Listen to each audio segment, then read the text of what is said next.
Have you ever felt someone press a hidden button inside you and suddenly your calm disappears, as if your mind were no longer yours? It is strange how a single word, a glance, a tone can pull you into storms you thought you had already outgrown. Yet beneath those reactions lies something deeper, a truth the Stoics understood well.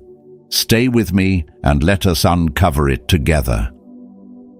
As we step into the first chapter, imagine this moment with absolute clarity. You are walking through an ordinary day, the air calm, your mind steady, when a single phrase from someone slices through your composure like a blade you didn't see coming. A raised eyebrow, a careless tone, a small remark that shouldn't matter. Yet your chest tightens, as if someone tugged an invisible thread inside you that you didn't even realize existed. Now imagine pausing in that instant, not frozen by emotion, but awakened by it. Because every trigger, no matter how sharp, reveals where you are still unfinished. It shows where your mind still outruns your reason, where old wounds speak louder than now. And if you listen carefully, you might notice something deeper beneath that reaction, not a weakness, but a message. This is where the Stoics begin their work. Not by fighting emotion, not by pretending to be untouched, but by seeing with brutal honesty what rises inside them the moment life pokes a tender place. Seneca once warned that we are more often frightened than hurt, and we suffer more in imagination than in reality. And if you have ever felt a surge of anger, offense, or shame, before you even understood why, then you already know the truth in those words. Your mind reacts long before you examine the story behind the reaction. Let's step into the heart of this with a simple but unsettling image. Picture someone tapping your arm lightly, harmless. Now imagine someone tapping a bruise in that same spot. Suddenly, the same motion feels violent. You flinch, you recoil, you blame them for causing the pain, even though the pain belonged to you long before they arrived. Emotional triggers don't injure you. They expose the places you still guard without knowing why. I once watched a man lose his composure in a crowded cafe. A barista mixed up his order, nothing dramatic, but his face tightened instantly. He snapped back with a force that had nothing to do with coffee. The room grew still, and for a moment I wondered how many times that trigger had been waiting under his skin, ready to explode at the smallest spark. What battle was he really fighting? Not the barista, not the drink. Something older, something unaddressed. Something he carried quietly until the world brushed against it. The Stoics would say he didn't lose control in that moment. He didn't lose control. He exposed the fragile ground he'd been standing on all along. Here's the truth most people miss. Seeing a trigger isn't weakness. It's the first step into mastery. Marcus Aurelius wrote, "When something happens, you can choose your response. Yet you cannot choose a response you do not see. You cannot calm what you cannot name. You cannot outsmart a force that ambushes you in the dark." Awareness is not the end of the trigger. It is the first victory over it. Moving into this idea, ask yourself a difficult question. Which moments in your life have consistently stolen your clarity? Is it disrespect, dismissal, being ignored, being compared, being misunderstood? Notice how quickly your body reacts, even as you read those words. That sensation is your mind revealing the bruise. And most people spend their lives trying to protect these bruises through anger, silence, avoidance, or pride, rather than healing them. Here's where the truth strikes. The world did not create your buttons. It merely finds them. Sometimes by accident, sometimes with intent. but always with the same result if you don't understand what those buttons are. Epictetus taught that no man is disturbed by events themselves, only by his opinion of them. And if you trace your emotional triggers far enough back, you will find the story you attach to the moment is what hurts you, not the moment itself. A sharp tone becomes a sign of disrespect. A delayed message becomes a sign of rejection. A disagreement becomes a threat to your worth. But these interpretations are not universal truths. They are echoes of the past that we mistakenly drag into the present. Let's step into a micro-story to see this clearly. A young woman I once knew, disciplined and composed, would crumble whenever someone raised their voice. Even a mild confrontation made her shrink. Not because the present was unbearable, but because childhood had taught her that raised voices meant danger. Her trigger was old, her life was new, but the reaction felt the same, and until she recognized that the voice she feared was no longer real, the world kept pulling her back into a past she no longer lived in. This is the silent truth behind every trigger. It shows you the places where the past still owns you. And here's where Stoicism offers something quietly powerful.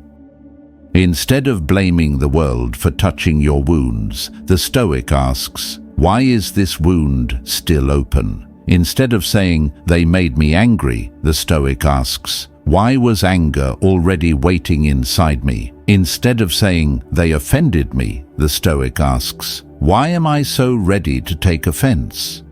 There is strength in that shift, a strength that does not shout. When you begin to recognize the triggers that rule you, you are no longer a puppet pulled by unseen strings. You become an observer, a strategist, a master of the gap between stimulus and response. You see the surge rising in you, and instead of drowning, you name it, you slow it, you unravel it, you reclaim your ground quietly, firmly, without theatrics. And something remarkable happens. The trigger loses its edge. The bruise begins to heal. The world stops having so much power over your inner state. You stop being predictable, manipulable, reactive.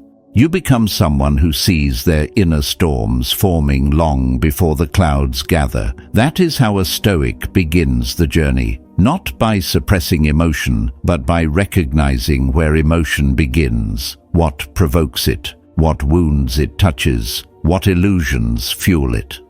As we step forward, we enter the deeper art of outsmarting these inner storms the moment they begin to rise. Because recognizing a trigger is only the first cut of the path. The next step is learning to pause before it takes your hand and drags you into places you no longer wish to go. Moving into the second chapter, feel the shift as if the air around you suddenly thickens and your breath becomes heavier, like the moment before a storm breaks across an otherwise quiet sky. There is a tension here, a quiet pull, the kind that rises in your chest, the instant someone says something sharp or dismissive, and you feel your whole body preparing to react before you even understand why. That is the moment we enter now. The thin line between impulse and intention. Picture this clearly. A door slams somewhere behind you, unexpected and loud. Your heart jumps before your mind has time to think. That twitch, that instinct, that spark inside you is the same surge that takes over whenever someone presses your emotional buttons. It arrives fast, too fast, and that speed is precisely why most people lose themselves in the heat of it. They speak too soon, they lash out, they defend bits of pride that don't need defending.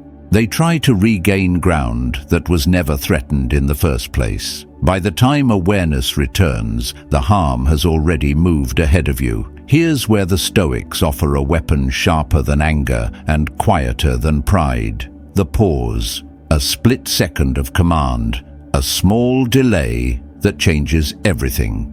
Marcus Aurelius once observed, "You are not compelled to be disturbed." Those words seem simple until you face the exact moment he meant. The moment when emotion grabs the reins and pulls. The moment when someone's tone cuts deeper than it should. The moment when you want to fire back because silence feels like surrender. But the Stoic pause is not silence. It is control. Now imagine you are at a dinner table. Voices overlap. Laughter rises and falls. Someone makes a jab at you, one of those clever little comments meant to sound innocent, sharp enough to land, but soft enough to deny. You feel heat rising in your neck. Your tongue tightens with the answer you want to throw back. You can already see the path ahead. You speak, they react. The room shifts and the night twists into something it never needed to be. But in that instant, you give yourself one breath. Just one. The world waits a fraction of a second, and the entire trajectory changes. A pause is not passive. It is a statement, a boundary, a reclaiming of your ground. Here's where the deeper truth settles in. A reaction born too quickly is rarely born from reason. It comes from old wounds, old fears, old patterns you no longer want shaping your life. When you pause, you interrupt that chain. You say, "Not this time." You break the cycle long enough for your mind to join the moment and not be dragged behind it. Epictetus insisted that no one can provoke you unless you let your mind become a companion to the provocation. The pause keeps your mind beside you, not behind you. In that space, choice returns. Let me share a moment I witnessed that etched itself into my memory. A friend of mine, calm by nature, was once confronted by a co-worker who was clearly having a disastrous day. Without warning, that co-worker snapped at him during a meeting, accusing him of mishandling a detail everyone knew wasn't his responsibility. The room froze. Everyone braced for a clash. But my friend didn't fire back. He didn't defend himself. He didn't take the bait. He simply paused, took a slow breath, and looked at the man with a steady, almost compassionate gaze. That silence lasted maybe 2 seconds, but those 2 seconds dismantled the entire confrontation. The co-worker's anger collapsed under its own weight. The room exhaled, and without a raised voice or a single sharp word, the storm dissolved. That is the power of the pause. Not force, not submission, mastery. From here, understand something crucial. The pause is not about swallowing your truth. It is about choosing the right moment to speak it. Some answers deserve a calm mind. Some insults deserve none. And some situations reveal their true nature only after emotion's first wave breaks and withdraws. If you react inside that first wave, you react to the illusion, not the reality. Now imagine how many conflicts in your life could have unfolded differently if you had paused for even half a breath before answering. How many misunderstandings could have softened? How many arguments could have ended before they began? How many people would have revealed themselves without you feeding the fire? The pause denies chaos, its favorite fuel, haste. Seneca warned that anger makes us act first and understand later. The pause reverses this. It makes you understand first and act only if necessary. It restores the hierarchy of a wise mind. Emotion signals, reason decides. At this stage, let yourself feel the weight of this truth. Every pause you take is a victory against the version of yourself that once reacted without thinking. Every withheld impulse is evidence of a stronger inner foundation. Every moment you refuse to be pulled into someone else's storm is a moment you strengthen your own weather. And here's where it becomes transformative. The more you practice the pause, the more natural it becomes. It stops feeling like restraint and starts feeling like freedom. You no longer rush to defend your worth because your worth no longer feels threatened. You no longer fear silence because silence becomes the ground you stand on. You no longer react to every provocation because not every provocation belongs to you. In time, people notice. They sense the calm in you. They sense the discipline. They sense that your reactions are not cheap or automatic, but chosen with intention, and that earns a quiet kind of respect that noise can never buy. But more importantly, you notice. You feel yourself becoming someone you trust, someone you can rely on in moments of pressure, someone who no longer betrays themselves just to satisfy a passing surge of emotion. Someone who responds, not reacts.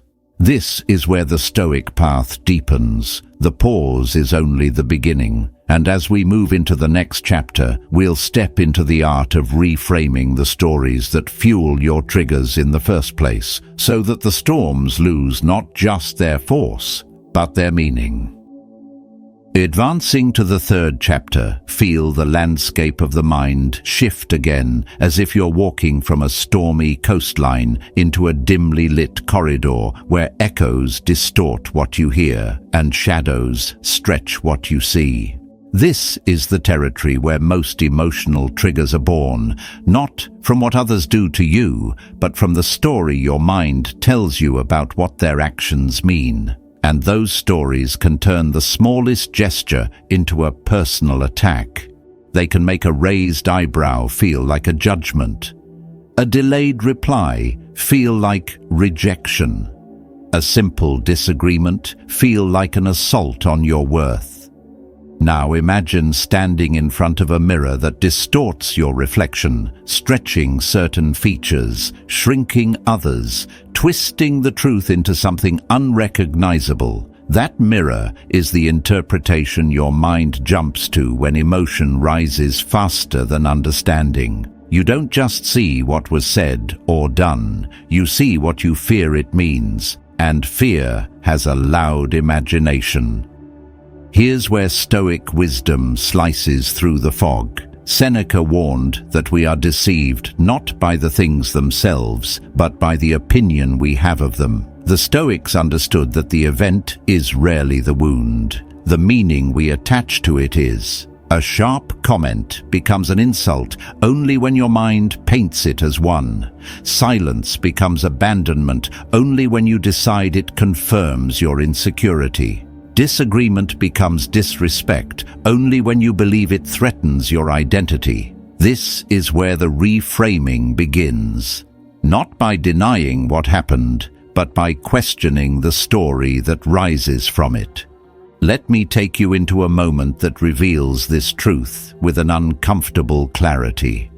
I once knew a man who carried a quiet fear of being overlooked.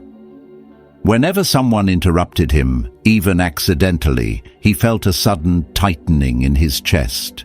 He believed it meant people didn't value what he had to say. One afternoon, during a conversation with a colleague, she cut him off mid-sentence, distracted by something urgent her phone displayed. His face hardened, his voice dropped. By the time she returned to the conversation, he had withdrawn completely, convinced she had dismissed him on purpose.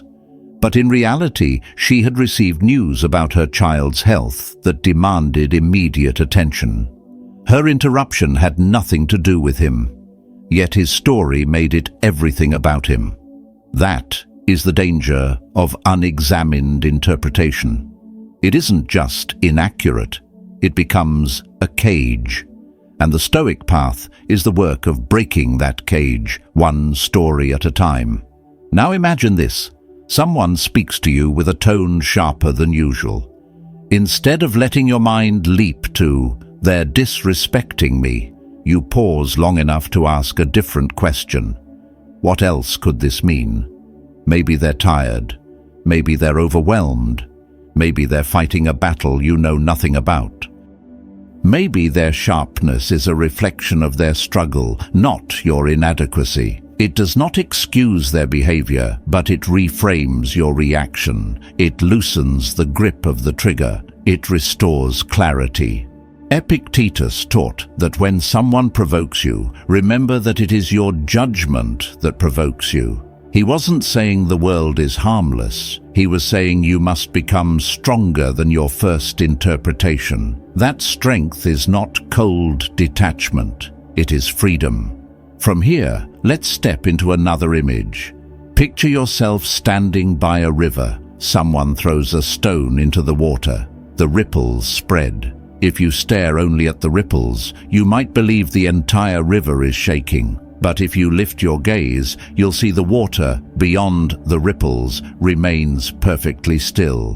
One moment does not define the whole. One comment does not define your worth. One encounter does not define who you are. But when a trigger hits, your mind zooms in on the ripple and declares it the entire river. Reframing the story is learning to zoom out. Here's a micro story to bring this to life. A woman once told me about a moment when she thought her friend had grown distant. Short replies, delayed messages, a tone that felt colder. Her reaction rose quickly. I must have done something wrong. She replayed past conversations in her mind, searching for mistakes that didn't exist. But after a week of assumptions, she learned the truth. Her friend had lost someone close and didn't know how to speak to anyone without breaking. His silence was not her failure. It was his grief. And the story she created had caused her more pain than his actual circumstances ever could. This is the silent lesson. People often reveal more about themselves than about you. Their fears, their stress, their upbringing, their inner chaos, their unhealed parts. Most of the time, you are a mirror they're reacting to, not an enemy they're battling. Reframing isn't approval. It's refusing to carry what was never meant for you. It creates emotional distance without emotional coldness. It gives you space. It brings understanding where assumptions once lived. It replaces reaction with perspective. And in that space, something powerful happens. The trigger weakens. The pain dissolves. The story shrinks back to its true size. At this stage, feel the shift inside you when you reclaim that space.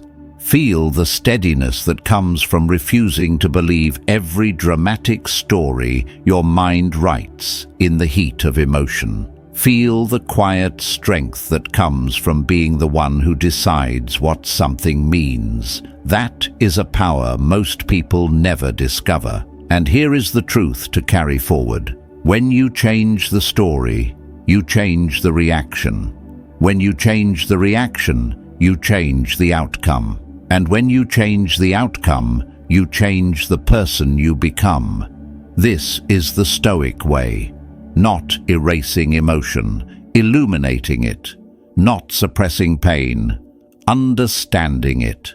Not escaping triggers, outsmarting them. And as we move into the next chapter, we step into one of the most liberating shifts of all, separating what you control from what you never did and never will. Entering the fourth chapter, imagine stepping into a wide-open field after walking through a maze of tight, twisting corridors. The air feels clearer here, as if the world finally gives you enough space to breathe again. But in that openness, you face a new truth you can no longer hide behind walls, excuses, or the stories others tell you. This is where the Stoic path becomes brutally honest, because it forces you to confront what belongs to you and what never did. Now imagine holding a rope tightly in your hands. On the other end, someone pulls hard. You feel your muscles tense, your jaw clench, your breath shorten. You pull back instinctively, convinced that if you let go first, you lose. But look closer. The rope burns your palms. Your arm aches, and the longer you hold on, the weaker you become. What if the real strength isn't in pulling harder, but in opening your fingers and letting the rope fall? That is detachment, not escape, not coldness, clarity. Here's where the Stoics step in with a lesson so simple it takes a lifetime to master. They called it the discipline of control. Marcus Aurelius said, "If something is outside your control, it is nothing to you." It sounds harsh at first, until you realize how much peace hides behind those words. Because most emotional triggers gain their power from the illusion that you can control the world, the people in it, and the way they behave. But you can't. And the moment you stop trying, everything shifts. From here, let's step deeper into this idea. Think of a time when you felt frustrated because someone spoke to you rudely, or disappointed because someone ignored your message, or hurt because someone didn't respond the way you wished they would. Notice how quickly your mind tries to negotiate with reality, insisting it should have unfolded differently. That inner resistance is the source of the pain, not the event itself. Not the person, your resistance. At this stage, let me bring you into a quiet memory. I once met a man who carried an invisible weight everywhere he went. Every small slight, every careless comment, every delay from others seemed to provoke him. It was as if he believed the world owed him perfect behavior. And the world, as always, refused. One day, while we sat together in a park, he complained about a stranger who brushed past him without apology. His voice rose, his face tightened. He recounted the moment as if it were an act of betrayal. I asked him gently, "Why give your peace to a stranger?" He paused for a long time, then sighed. "Because I want people to do better." I nodded. But wanting does not make it so, and that is the heart of the lesson. Wanting control over others is the fastest way to lose control over yourself. The Stoics were not asking us to become indifferent to the world. They were teaching us to stop assigning our emotional well-being to forces we cannot command. Epictetus put it plainly, when you desire things beyond your control, you bind yourself to suffering. It is not the desire that hurts you, it is the expectation that the universe must obey it. Now imagine this with clearer texture. You are in traffic, late for something important. A driver cuts you off. Your pulse jumps, your breath shortens, your mind screams, "How dare they?" But what exactly is under your control in that moment? Not the other driver, not the timing, only your reaction. And the reaction you choose becomes the tone of the next hour of your life. When you react impulsively, you hand your mood to the world. When you detach, you reclaim it. Detachment does not mean that nothing affects you. It means you refuse to let the things you cannot influence decide who you are. It means you become selective about what deserves your energy. It means you protect your internal state with the same seriousness a warrior protects a gate. Not everything deserves entry. Here's a micro story that captures this beautifully. A woman once told me about the moment she learned to detach from the behavior of others. She had a colleague who frequently belittled her ideas in meetings. For months, she internalized it. She replayed each comment, shaped her confidence around them, allowed her self-worth to depend on his reactions. But one day, after reading a passage from Marcus Aurelius about the nature of human behavior, she tried something new. The next time he dismissed her, she stayed quiet for 3 seconds, not out of fear, but out of observation. In those seconds, she realized something startling. His tone had nothing to do with her. It was the same tone he used with everyone. His behavior was a reflection of his inner disorder, not her value. From that day on, his comments didn't trigger her, not because he changed, but because she stopped trying to control what wasn't hers. That's the liberation Stoicism offers. A clean separation between the external and the internal, between what happens and what you choose to make of it. At this stage, let yourself feel the strength in detachment, the way it stands tall, not through force, but through stability, the way it refuses to be dragged by the noise of others, the way it makes you unshakable in a world that constantly tries to shake you. Detachment is not distance, it is ownership. It is choosing your response instead of having it chosen for you. It is stepping back far enough to see the situation clearly, then acting from wisdom rather than impulse. And here's the powerful truth hidden beneath all of this. Once you detach from what you cannot control, emotional triggers lose their anchor. They may still appear, but they cannot hold you. They cannot define you. They cannot own you. Because your peace is no longer something the world can win or lose. It becomes something you guard. And as we move into the next chapter, we'll step into the highest form of Stoic strength, not just avoiding the trigger, not just reframing it, not just detaching from it, but becoming someone who no longer gives others the power to trigger you at all. Advancing to the 5th chapter, imagine entering a quiet room lit only by a single candle, its flame steady despite the subtle current of air moving through the space. That unwavering flame mirrors the kind of person you're becoming, someone whose inner light does not tremble when the world leans against it. In this calm glow, the Stoic lesson becomes undeniable. Strength is not loud, reactive, or forceful. Strength is steadiness, and steadiness is trained. Now imagine a moment in your own life when someone tried to unsettle you. Maybe a direct challenge, maybe a passive remark, maybe the kind of subtle provocation designed to pull a reaction out of you. You felt the familiar tension, that quick spark rising in your chest. But what if that spark no longer controlled you? What if their attempt to trigger you hit the surface of someone who had already fortified themselves from within? Here is where the Stoics speak loudly through centuries of lived wisdom.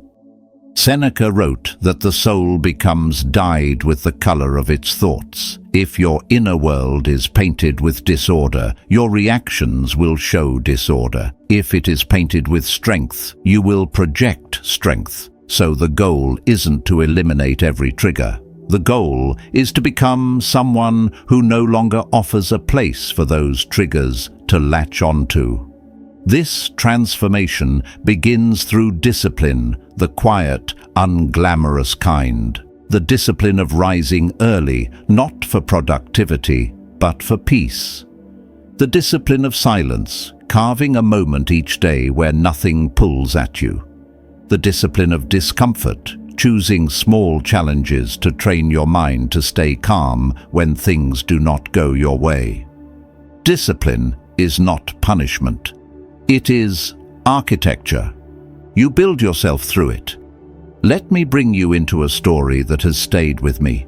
A man I once knew reacted to everything. If someone cut him off in traffic, he erupted. If someone disagreed with him, he took it as an attack.